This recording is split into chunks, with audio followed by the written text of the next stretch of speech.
ବୋତଲ ନୁହଁ ଏବେ ଯୋଉ ଟ୍ରେଟ୍ରା ପ୍ୟାକିଂ ଆସିବ ଲୋକ ଆଉ ସୁବିଧାରେ ଟିକେ ମାଳିପେ ପେପର ପ୍ୟାକେଟରେ ଆସିବ ତାପରେ ସରକାର ଚିନ୍ତା କରୁଛନ୍ତି ଆମକୁ ଏଇ ଯୋଉ ମଦୁଆ ଟେକ୍ନୋଲୋଜି ଆମ ଆତ୍ମସମ୍ମାନ ଯାଉଛି ତେଣୁ ମଦୁଆଙ୍କ ପାଇଁ ଗୋଟେ ଡେଜିନେସନ ବନାଉଛନ୍ତି କ'ଣ ଆମକୁ ସବୁ ଡକାଯିବ ଏବେ ଏସିପି ଆଚ୍ଛା ୟେସ୍ ଆଲକୋହଲ କନଜ୍ୟୁମିଂ ପର୍ସନ ସେଟା ଲୋକ ଏସିପି କହି ଆମକୁ ସେଲୁଟ ମାରି ଏ ମାଇକିନା ବାଳଜାଣି କଥାଟା କରୁଛି ଘରେ କିଏ ଅଛନ୍ତି? ହଁ ସମସ୍ତେ ଶୋଇଛନ୍ତି ମୁଁ ଚାହିଁନ୍ତି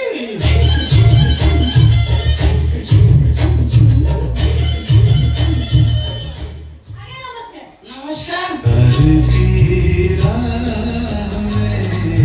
चलना सी इश्क की चाह में जलना सी प्यार की राह में चलना सी मन में बैठो पूरा ଆପଣ ନିଶ୍ଚୟ ଘରୁ ବାହାରେ साया खोलिबी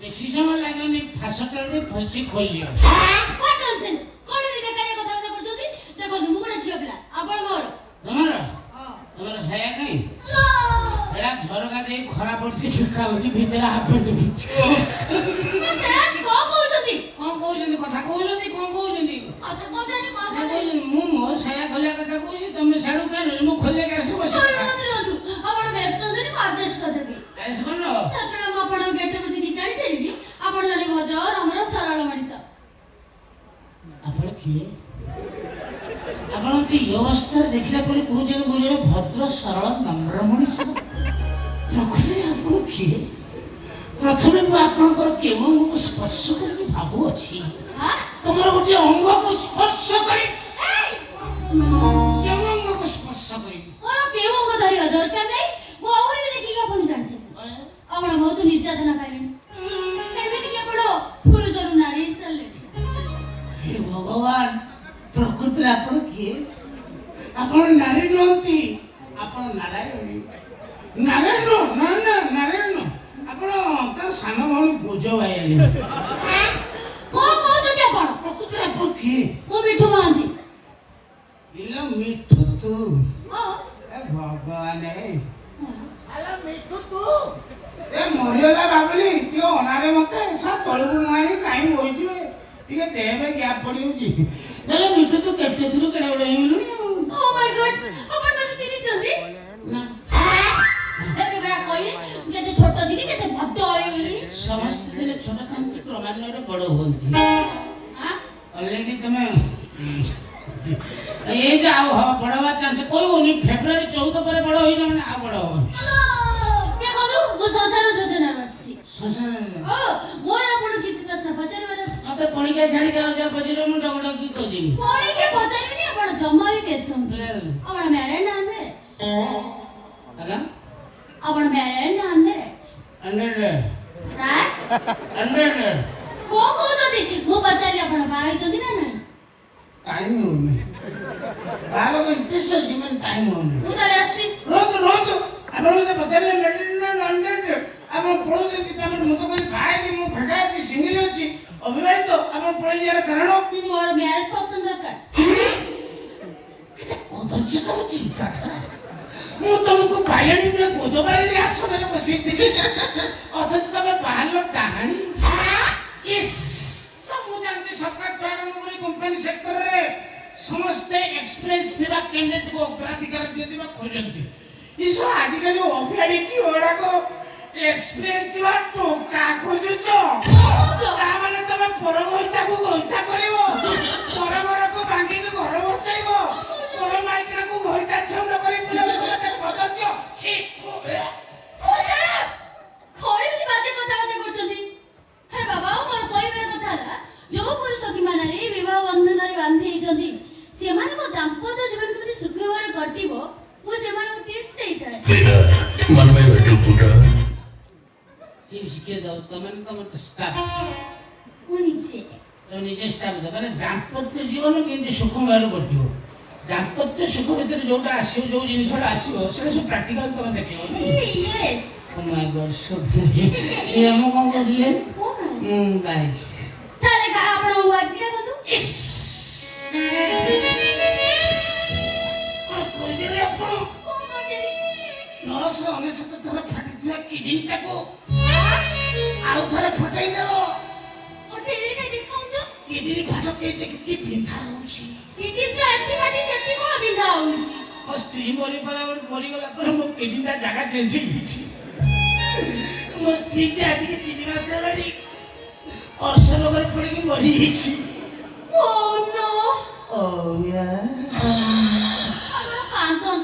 ମୋ ସ୍ତ୍ରୀ ମରି ଯାଇଥିବାରୁ ମୁଁ ଅନେକ ଦିନ ହେଲା କାନ୍ଦି ନଥିଲି। ଫାଷ୍ଟ ଟାଇମ୍ ତମ ଆଗରେ କାନ୍ଦୁଛି। ମୋ ସ୍ତ୍ରୀ ମରିଯାଇଛି। ମୁଁ ଟିକେ ପଡ଼ିକି କାନ୍ଦନ୍ତି। ଦାଦା ମୁଁ ଟିକେ ତମ ସ୍କନ୍ଧରେ ପଡ଼ିକି କାନ୍ଦିବି। 3 ଦିନ ହେଲା ମାଇକିନାଙ୍କ କାନ୍ଧରେ ପଡ଼ି କାନ୍ଦିଲେ ଟିକେ କମ୍ଫର୍ଟେବୁଲ ଲାଗେ। ଲୁହ ଗୁଡ଼ାକ ସହଜରେ ବାହାରି ଆସେ। ମୁଁ ତମ ସ୍କନ୍ଧ ମୋ ସ୍ତ୍ରୀ ମରିଯାଇଛି।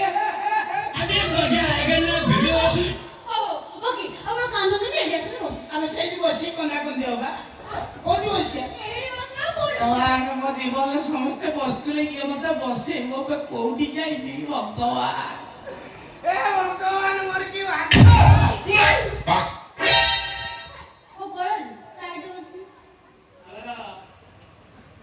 ଆଲୋଚନାକୁ ଆଗକୁ ନେବା ପୂର୍ବରୁ ଶିକ୍ଷାଡ଼ି ମାନ ଆଲୋଚନାକୁ ଆଗକୁ ନେବା ପୂର୍ବରୁ କେତୋଟି ପ୍ରଶ୍ନ ରହିବ। ଆଶା ରଖିବି ମୋ ପ୍ରଶ୍ନର ଉତ୍ତର ସଠିକ ଭାବରେ ଦେବେ ବୋଲି ମୋର ଆଶା, ବିଶ୍ୱାସ ଏବଂ ଶେଷ ବିଶ୍ୱାସ। ଯଦି ପ୍ରଶ୍ନଟି ହେଉଛି ଯଦି କ୍ଷୀରରେ ବାଳ ପଡ଼ିଥାଏ ଆମେ କ'ଣ କରିବା ଉଚିତ? କ୍ଷୀରରୁ ବାଳଟାକୁ ବାହାର କରିଦେବ, କ୍ଷୀରଟାକୁ ଛଅ ଛଅ କରିକି ପିଇଦେବ।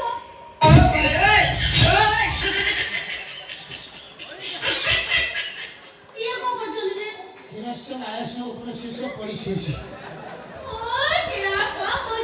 ଆପଣ ଗୋଟେ କାମ କରନ୍ତୁ, ଆପଣ ଫଡ଼ିଆଟାକୁ ମୋ ଫଡ଼ିଆ ଉପରେ ପକେଇ ଦିଅନ୍ତୁ। ଏଇଥିରେ ପକେଇ ଦିଅ, କାରଣ ଅତିଥି ଦେବ ଭବ। ଅତିଥି ଦେବ ଭବ। ଆପଣ ଫଡ଼ିଆ ପକେଇ ଆଗୁଆ ପକେଇଲେ ଚଳିବ। ଆମେ ଗୋଟେ କମ୍ଫର୍ଟେବଲ କଥାବାର୍ତ୍ତା ହେବା ବସି। ବାସ୍ ହଁ, ଏଇଟା ଆମକୁ ସବୁଆଡ଼େ ସୁବିଧା ହବ। ସବୁ ଏଙ୍ଗେଲ ଅତିଥି ଦେବ ଅତିଥି ଦେବ ଆପଣ ସ୍ତ୍ରୀ କେମିତି ଗଲେ? ସ୍ତ୍ରୀ ଟିକେ ଟିକେ ମୋ ସାଙ୍ଗରେ ପାଣି ପିଇଲା। ଟିକେ ଟିକେ ପିଉଥିଲା ଚାଣ୍ଡାରେ ଧୀରେ ଧୀରେ କୁଆକୁ ପିଇଲା। କୁଆଟେ ପିଇଲା ଦିନକୁ ଦିନ ମୋ ପୁରା ସିଗାରେଟ ଟାଣିବା ଅଭ୍ୟାସ କରିଦେଲା। ପ୍ଲେନ୍ ସିଗାରେଟ ଟାଣିଦେଲା ଚଳିବ, ଗଜେଇ ମିଶା ସିଗାରେଟ ଗୁଡ଼ା ଟାଣିଲା। ଗଜେଇ ମିଶା ସିଗାରେଟ ଟାଣିଲା। ମେନ୍ ପଏଣ୍ଟଟା କୋଉଠି ଜାଣିଛନ୍ତି ମ୍ୟାଡାମ? ତାକୁ କିଏ କହିଥିଲା ଧୂଆଁ ଯଦି ତୁ ପାଟି ବାଟି ଛାଡ଼ିବୁ ତତେ ନିଶା ହବ ନାହିଁ। ଧୂଆଁଟାକୁ ସେ ସାଇଲେନ୍ସର ଦେଇକି ଛାଡ଼ିଲା। ଯାହାଫଳରେ ସାଇଲେନ୍ସର କୋଳା ପଡ଼ିଗଲା। ଡାକ୍ତର କହିଲା ସାଇଲେନ୍ସରରେ ଆଳୁ ଘଷିଲେ ଚିକଣ ରହିବ। ମୁଁ ବହୁତ ପ୍ରକାର ପଦ୍ଧତି ଅବଲମ୍ବନ କରି କିଛି ହେଲାନି। ତାପରେ ମାଲ ପିଇକି କାନ୍ଦ କଟା ଗଞ୍ଜି ପିନ୍ଧିକି ମାର୍କେଟରେ ବୁଲିଲା। ଲୋକ କହିଲେ ଭାଇ ଭାଉଜ କ'ଣ ଆଫ୍ରିକା ଜଙ୍ଗଲକୁ କାଖ ଯାଇକି ବୁଲୁଛନ୍ତି? ଚିନ୍ତା କର ତା ପାଖରେ କେତେ ବାଳ ଥିଲା ଲୋ। ତା ପାଖରେ ବାଳ ଥିବାରୁ ଏ ବର୍ଷ ଆମ ଗଛରେ ବଉଳ ପ୍ରବଳ ହେଇଛି। ବହୁତ ଶୀଘ୍ର ବର୍ଷା ହଉଛି, ପରିବେଶ ସନ୍ତୁଳନ ରଖୁଥିଲା ତା ବାଳ। କିନ୍ତୁ ଚାଣ୍ଡାଳି ଅର୍ଶ ରୋଗରେ ପୀଡ଼ିତ ହେଇ ଚାଲି ଯାଇଥିବାରୁ ମୁଁ ଦୁଃଖିତ ଏବଂ ମର୍ମାହତ।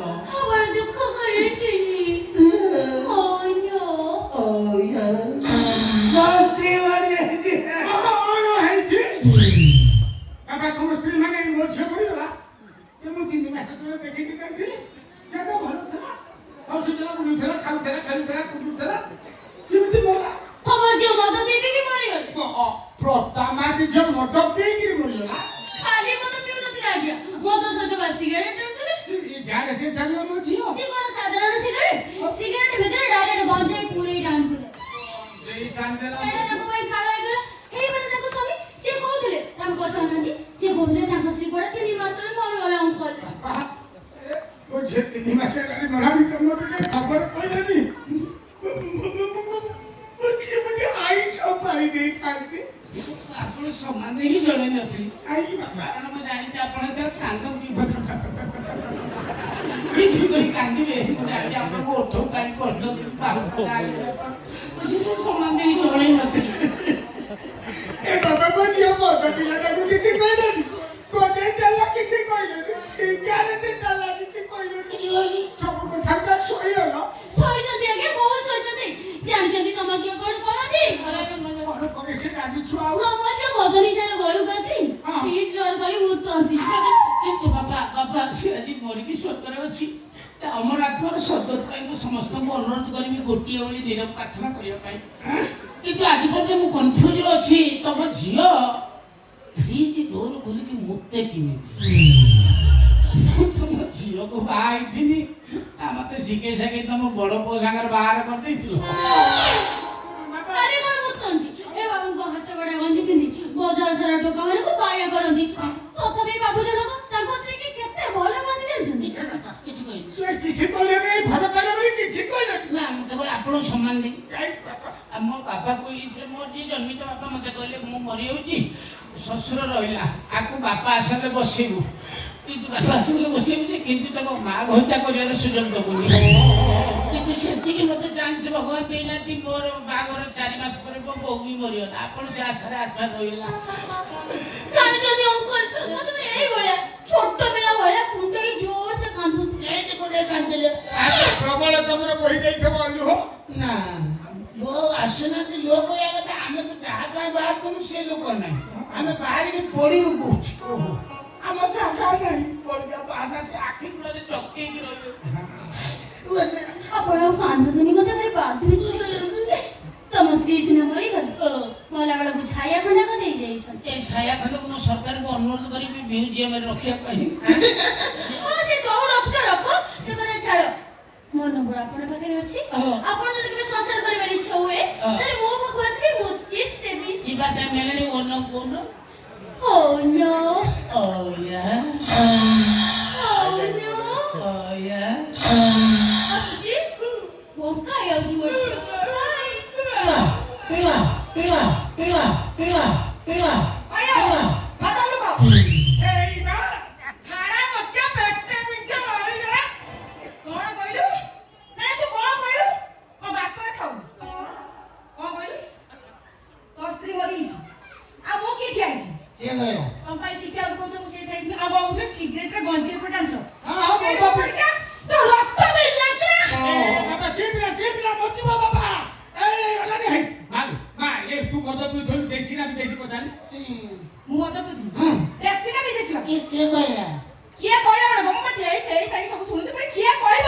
କିଛି କହିଲ ଆଉ କିଏ କହିଲ ଯାହା କହିଛନ୍ତି ବାପା କହିଛନ୍ତି ବାପା କହିଲେ ମୋ ଝିଅ ଆଜି 3 ମାସ ହେଲାଣି ଅର୍ଶ ରୋଗରେ ପଡି ମରିଯାଇଛି ମୋ ଝିଅ ବୋଲି କହି କାହାକୁ ଟିକେ କୁଣ୍ଡେଇନି ଆସ ମୁଁ ତମକୁ କୁଣ୍ଡେଇବି କହିକି ମୋର ସାମ୍ନାରେ ସେ ବାହାର ଝିଅଟାକୁ କୁଣ୍ଡଉଥାନ୍ତି ମତେ ଖରାପ ଲାଗୁଥାଏ ମୁଁ କହିଲି ବାପା ତମେ ଏମିତି କଣ ବିହେଭ୍ କରୁଛ ଶୁଣିଲେନି କୁଣ୍ଡେଇକି ଧରିଲେ ବାପା